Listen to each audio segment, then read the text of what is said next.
Average age of the young Americans serving in uniform today is 20.5 years of age, making him about 10 months older than his grandfather, who would have served in my war. He's a high school graduate. He's a volunteer. He is brighter, better educated, better trained, led, and equipped than any soldier, sailor, airman, guardsman, or Marine of any country in history.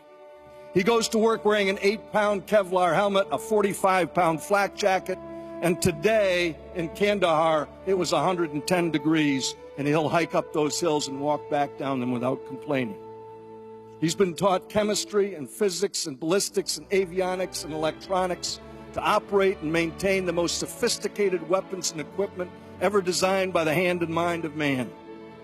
He can use his body like a weapon, and his weapon like part of his body. And he can take a life or save one because he has been so remarkably well trained.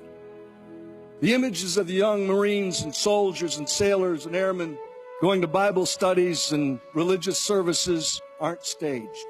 They're all real. They're all spontaneous, and nearly all of them are initiated by those young Americans in harm's way. When they gather in prayer circles and huddle up before a mission, they're not going out to play football. They are going into mortal combat, and they know that some of them are liable not to come back. And they do it because they have faith. Just for the grins, how many of you raised a teenage boy? I used to do this when Betsy wasn't there because she eventually told me, I saw you raise your hand. I did that. Think about getting a teenage boy to clean up his own room, do his own laundry, fix his own meals, clean up everything without a size 10 in the backside. And yet that same youngster today washes and mends his own clothing, feeds himself, takes care of cleaning his weapon, cleaning himself. He's totally self-sufficient. The kid who once wouldn't share a candy bar with his little brother now gives away his last drop of water to a wounded comrade, his only MRE to a hungry Afghan kid, and splits his ammo with a mate in a firefight. I always save this one for last when I'm explaining it to young people about who they are, because so few of them know the truth of these youngsters. This is a frame taken from my footage on the 6th of April, 2003.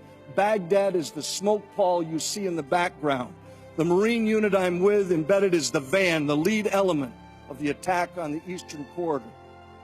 We're about 15 miles outside of Baghdad, and a Republican Guards regiment ambushes this Marine rifle company. They spin their Humvees around, and there is a gunfight that occurs between this regiment and this rifle company. And in the midst of the beaten zone, the area where the intersecting bullets are crossing, a United States Navy corpsman I had first met in Kandahar in 2001 rushes into the battlefield, right through the fire, drags two wounded Marines out, and carries them on his shoulder to a helicopter that's landed in the roadway. And in this footage right here, I am standing on the ramp of that helicopter. And this corpsman, who's rushed now twice before and brought these two wounded back, now has a third one. And off to the right-hand side, as you look at the screen, a Reuters news crew sets up their tripod, and they're videotaping him going in and out. And as this guy staggers back into the gunfight, one of them shouts out, "Hey, mate, what did you do that for? Didn't you notice?" In other words, you stupid American. Didn't you notice that wasn't a Marine? If you look carefully at that photograph, you'll see that the wounded warrior, who's already been bandaged up by that United States Navy medical corpsman, isn't a Marine. It's a wounded Iraqi soldier. And this U.S. Navy corpsman has rushed into the battlefield to save his life. And so, because it's polite company, Wayne, I can only put it this way. In response to the Reuters news crew, the Navy corpsman gives them a gesture. You're not supposed to get that part. He gives them a gesture. He says, "Didn't you notice? He was wounded. That's what we do. We're Americans."